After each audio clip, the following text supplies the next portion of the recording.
looking at a firmer market here this morning. What's happening? Well, yeah, a couple of things. I think the outside news is positive for the grain markets this morning. European Union is proposing a $56 billion trade package to the U.S., and that's in an effort to diffuse these tensions over the tariffs and avoid any type of a trade war. We're also hearing that China is either finally admitting or now coming to the table to talk with the United States. So they're willing to make an agreement, or at least talk about making an agreement. Those are positive signs, positive steps in the right direction as far as ending this trade war. So we are seeing a little bounce in the grain markets as a result. We're badly oversold, I think, in the wheat.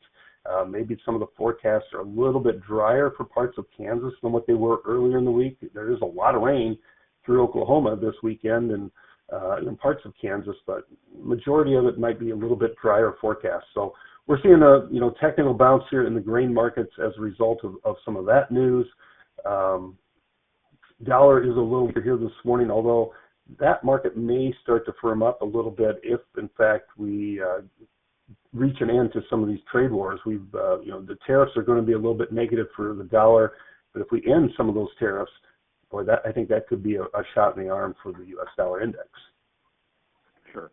Does that spill into the livestock side too, or not? Yeah, we've had such a great week of cash cattle trade this week. A lot of 350 trade on a dress basis, and asking prices are already at 355 for next week's cash trade.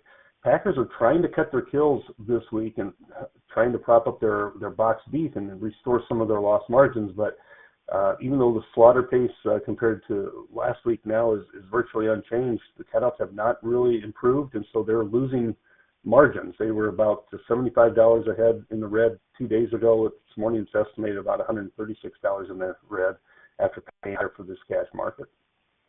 Yeah, it gets tough to sustain after a while. Yeah, it's going to be hard to, I think, sustain this cash market at these higher price levels, especially if the consumer starts to back away. Packers will have every reason to slow those kill speeds and not kill quite as many animals, and maybe we'll start backing some up, waiting for better cash prices down the road. So producers, I really think, should look at these high prices and opportunities to at least establish a minimum price. If not, I'd hedge.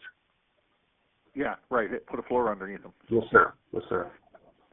Anything else we should be aware of here? Those are the main highlights that I have here for you. The Census Crush report did come out yesterday. It was pretty friendly. It was a record for the month of March, 206.6 million bushels and slightly above estimates. So not, that's certainly supportive to that soybean meal market as well as the slow harvest pace in Argentina. Their harvest of soybeans is only 25% this year. Normally they should be about 49% done. Yeah. They had a late start too, right?